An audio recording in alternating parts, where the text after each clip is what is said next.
Welcome. In this video, I'll show you how to change Calendly password. All right. So first up, go ahead and open up your Calendly account.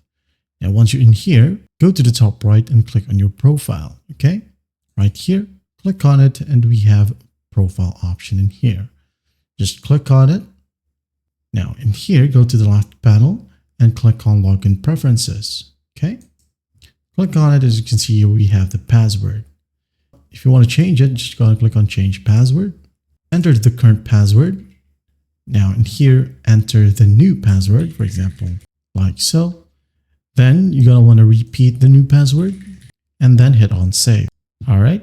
That's basically how you do it. Now, you might not be able to see password or change your password in here if you have signed up using Google or Microsoft in the sign up page. All right. I'm going to show you. I'm just going to log real quick. In here, when you click on either of these buttons, all right, or options, it doesn't need a password, okay?